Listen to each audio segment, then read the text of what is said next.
In this world of technology, things are ever changing, rearranging. You need someone to help you out. I know someone who can. Come and take a journey with me as we go through the land of technology. You'll never be alone. You'll be with Paul Amadeus Lane in the tech zone. Third and final segment of the show, Paul Amadeus Lane. We've talked about video games. We've talked about renewable innovation out there when it comes to technology. Now we're about to get the authority when it comes to consumer technology from the Consumer Technology Association. We know we're at the halfway point in this year. How are we doing? What are some of the products out there or trends that we're seeing in the tech sphere? Well, I had to get someone on to help me discuss this who's a lot smarter than I. I'm so happy to have right now. You know, I have a great relationship with the folks over at the Consumer Technology Association, and I'm joined by the Senior Director of Innovation and Trends, Ben Arnold. Ben, what's going on, my friend? How are you? Oh, I'm great. So nice to be with you. Hey, it's great to have you, my friend. And when we look at what's going on in the world today of technology and trends, what have you seen now, since we're kind of like at the halfway point of the year, that kind of maybe giving you pause about certain things or optimism about certain areas? Please share your view with us. So in technology, I mean, there's a number of interesting stories. You know, it ranges from categories that are in hyper growth mode, ones that are kind of in mature, where there's, 1 or 2% growth every year. A category that I'm really focused on is headphones and what we call true wireless earbuds. If you commute, I commute every day into Washington, D.C. Everybody's wearing, whether it's AirPods from Apple or the SoundSport Free from Bose, truly wireless headphones are a category that has really taken off. And it seems like headphones are always of interest. People are always buying headphones. There's a lot of really well-known brands and great designs, and it's something that I think is consumer friendly, that consumers go out and buy additional pairs of headphones for different pursuits. But just as I again commute on the Washington D.C. Metro every day, totally wireless earbuds are certainly a category that's growing. They figure into our forecast, and as I said, consumers really have a keen interest on headphones. So as I kind of look at the halfway point of 2018, that's one of the product categories that's really doing very strongly. Now, did that surprise the industry as a whole that it is doing so good, or did we kind of forecast that and say, we're going to see some growth in that, and to see where it is today? Did anybody see that coming, or it just out of nowhere? So as I said, consumers are always buying headphones. I think the degree to which the true wireless category has really propelled the market has been definitely a surprise. I mean, I looked at my estimates around this time last year, and we've actually had to increase our forecasts. And I in the conversation of yes, consumers are interested in headphones. Yes, we expected to see true wireless take off, but I think the degree to which we're seeing these early stages of adoption really grow, in my mind, were certainly a surprise. And looking at how the technology has caught up, so now that we can have a true wireless headphone experience where the sound is good and not a lot of interference. Do you think that there's something that the consumer should be aware of if they jump into this market? As they hear our interview right now, like, oh yeah, I want to get me some. What are some of the things that they should really think about before they go out and make that purchase, so that when they get it, they won't be like, oh well, it's this and that. Anything they should be aware of? So, and I'll confess even further, I'm a little bit of a headphone guy. I've got several pairs of headphones at home. The one thing that I think people overlook is fit. And especially with these true wireless headphones, right? It's a little bit of maybe a little bit of a larger piece that's in your ear. You're expected to kind of wear it for a longer time. You don't have the band on top of your head that helps kind of support things. If I'm in the market looking for one of these products, I'm really trying to make sure that the fit is right for me. Another thing to consider, a big piece of these products is kind of the interaction with the digital assistants. And if that is something that's really of interest to you, if that's something that you're going to use a lot, you're going to want to figure out, okay, there are certain digital assistants that these headphones work better with. How am I going to be able to queue up Siri when I need directions on the go? So certainly how digital assistants factor into the product experience is something to consider as well. And you're spot on, because you can tell, looking at me, I have a really big head. So my friends over at Audio Technica, I let them know my problem, and they hooked me up with these headsets right here because I have a big old head. And when it comes to, because I'm 6'6", so, and then when it comes to earbuds too, my inside of my ear is kind of, it's not a normal size, and you want to have a comfortable fit, when it comes to listening to things. So I'm really glad you share that when it comes to the headphone industry out there, innovation that we see out there. Do we see any trends towards new innovation when it comes to headphones? What's the next domino to drop with that? We know we can connect it with Bluetooth wirelessly. Is there a next domino to drop, or have we reached the technology mature state when it comes to headphones? So what's great about the headphone market is we continue to find new innovations that help propel the market, whether it's Bluetooth, whether it's the true wireless form factor. And as I look at the market ahead, one thing that we're beginning to see is headphone companies do different things with sound, allow you to black out certain sounds that you don't want to hear. I don't know about you, but I travel a lot for business. Again, I'm a headphone guy. There's companies that are employing a technology called adaptive noise canceling. And what exactly is that? I mean, we've heard of noise canceling. We've heard of noise isolating. Adaptive noise canceling is the ability to take out certain frequencies in the sound around you. So if you are traveling, if you're on a plane, and you want to take out the frequency of the engine noise, or maybe a baby that's crying in the seat next to you. There are several headphone products that come with companion apps that you can open up and actually change the frequency and change the way that sound waves are coming into the headphones. And so you can take out some of that sound that you don't want to hear, but also allow sound in that you want to hear. Say you're having a conversation with somebody. And I think that's really going to be the next piece in the headphone market that takes us to that next level of growth. We've got plenty of form factors. We've got a lot of colors and designs, lots of really well-known brands. But how can they make the sound experience better or more useful for users? And that's one of the things that's really jumped out at me is being able to adapt the sound to your environments. I'm glad you said that, especially like if you're in a relationship and do you hear me? Oh no, I got the noise canceling on. So now we have an excuse now. So that's pretty cool. But when we look at that and how that is really taking off, are there any other innovations or trends out there that are kind of slowing down that didn't exceed expectations, or any in that area? Well, I would say that maybe expected a little more growth from the virtual reality market so far this year. And it's certainly not a crisis of product. I mean, there's plenty of virtual reality products on the market.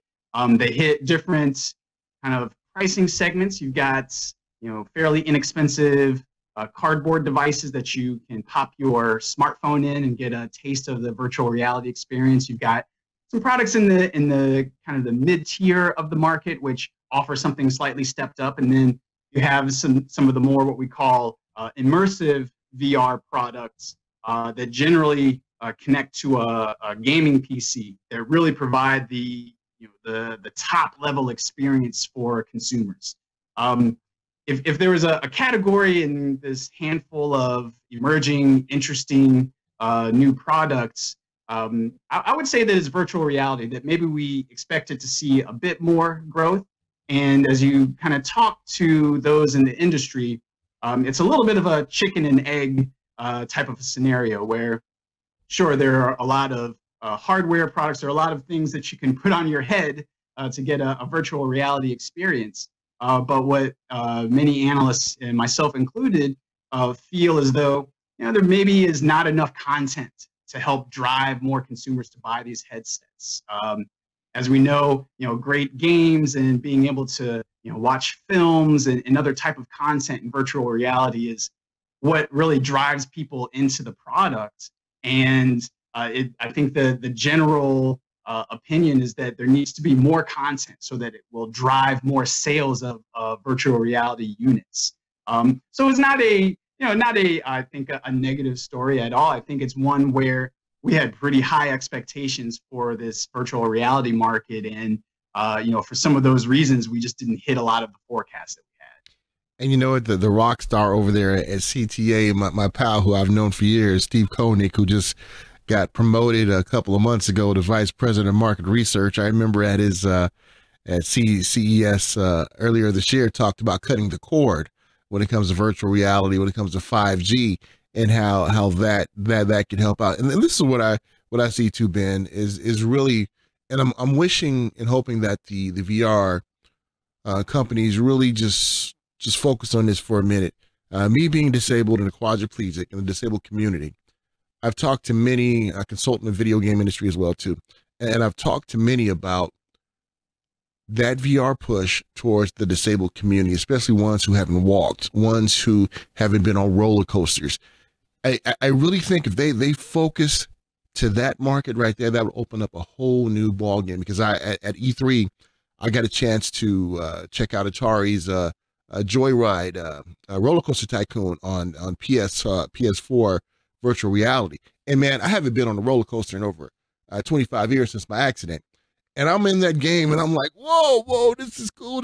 And I talked to them. I said, you need to showcase this to a segment of the population, the 20% that has no idea what's in store for them. And I think if ones would do that, I think you'll see a greater push, I think, for VR. And that's just my 2 cents. I'm not an analyst or anything, but just what I've seen when ones who are disabled put on those VR goggles, they're like, whoa, this is pretty cool. I agree with you. And we sometimes get a little bit caught up in these fairly narrow use cases, right? That I just want to watch a film in VR, just want to watch a music video or a game. But I think one of the great things about this market is we continue to find new uses for the technology. And I think you bring up the perfect scenario of a community that would be well served with some of this additional content, with some of this additional focus as consumers, because we continue to find communities of consumers and users that have certain needs, have needs for the technology that the technology can solve. And I think that's one of the exciting things about VR in particular, is that it can engage users in so many different ways. Yeah, that is so true, so true. Now, is there a technology or a trend of something that we should be on the watch for as we go into the second part of the year, go into Q3 and Q4? Is there something out there that we should really keep our eye on and say, something is happening? So, Paul, do you have any speakers in your house that you can talk to? I have Alexa, and she loves me. She don't love my wife. My wife always says she doesn't listen to me. So, yes, I have Alexa. Yeah, and it's amazing. So I think that is a market that's really poised to take off in the second half of this year. And to be honest with you, I think it has to do with more than just speakers. The products that we've seen up to this point, the speaker is a great vessel for getting that digital assistant into the home. And what we know about Alexa and the Google Assistant, and of course Siri, that they continue to add skills, they continue to add capabilities to the digital assistants, whether it's being able to give you a customized traffic report or games for my kids that they can engage my kids with. That is a market that I think is going to expand outside of the speaker. And we've already seen instances where TVs have digital assistants built into them. Refrigerators have digital assistants built into them, coffee makers. And so I think that the second half of this year, and as we roll into CES, which we're all focused on, one of the things that I'm really looking for is how do digital assistants take different forms inside the house? How do we move beyond this speaker format, which a lot of people now own speakers, but what does that type of an experience look like on other devices? And it's been, I think, a decent story at the past, 1 or 2 CESs, but I think go into this January, the proliferation of digital assistants in other products is really going to, I think, show us a few things, but also demonstrate, how helpful these assistants can be and what they can really do in our household. So that's one thing that I'm really focused on, as we head into the winter. Yeah, I tell you, you are spot on with your articulation of smart speakers, and because I tell you again, I always harken back to my community that I'm from, the disabled community. Even though I'm a broadcaster, cover different various forms. But when it comes to the smart speakers, I'll tell you a funny story. There's a procedure that I had to start doing about 1.5 years after being disabled for over 25 years, and I would forget to do it. So I would put reminders in my smart speaker to say, hey, remind me at this time to do it. And then when it comes to controlling my thermostat in the house, instead of me going over and trying to, I just say, hey, Alexa, set temperature to 75 to 78. And I am with you. Sky's the limit on the different skills and how everything is going to come together. The only thing I cannot get it to do, I want it to replicate stuff. I want a tea Earl Grey hot. I want to do a Captain Picard kind of tea, but it hasn't did that yet. So hopefully one day we'll get there, Ben. Yeah, give it some time. Give it a little bit of time. Absolutely. And before I let you go, Ben, is there anything else out there you'd like to articulate to the audience when it comes to the trends or innovations out there that we as consumers should really be aware of? And I'm so glad you mentioned CES, because we are coming down to the season. I always say, once CES ends in January, it comes so quick for the next CES. So I'm glad you talked about the CES season, because that's my Super Bowl. But is there any other trends or products or innovation out there we should be aware of? I think related to the smart speaker conversation, the market for what we call smart home products or connected home products, whether it's security cameras or video doorbells that will alert your smartphone when somebody's at the door. As you mentioned, thermostats, the learning thermostats, being able to adjust the temperature to your routine. And that's another category that we expect to grow about 40% in 2018 alone, which is a very strong growth rate. And it's a story of sort of adopting these different types of products that are designed to help you monitor and secure your home in different ways. And if you think about it, that's a need that virtually all of us have, right? We all, generally live in some kind of domicile. We may have some security needs, or maybe we want to, have a specific timing on our lighting. Any of those types of connected home products have really been very strong over the past 3 years, and feeding into our forecast in 2018, posing a very strong growth rate. And I think that that's another category to look out for, especially when you talk about things like accessibility and just making it easier to make your home run more efficiently. That is so true, so true. And Ben, you have to do us a favor, my friend. As we get into Q4, you have to come back. We have to talk about the forecast that we've seen over the second half of the second quarter, second quarter. You know what I mean? You gotta come back and talk about our halfway point in the second half of the year and see where we're going with that. Because I really enjoyed our conversation. And how can ones continue to find out and stay up to date on the trends out there when it comes to tech and innovation, and some of the great work that you guys do behind the scenes with policy over at the CTA? How can they continue to stay in contact? Well, certainly when January rolls around, make sure that you are following the International CES, which will certainly have a lot of product announcements and a lot of these great technology brands announcing new things. But In the meantime, you can visit our website, cta.tech.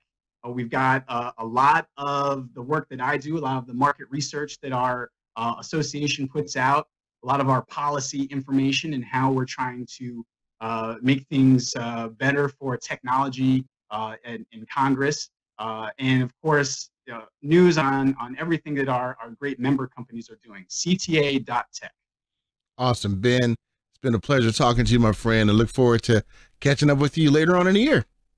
Likewise, my pleasure. Huge shout out again to Benjamin Arnold from the Consumer Technology Association.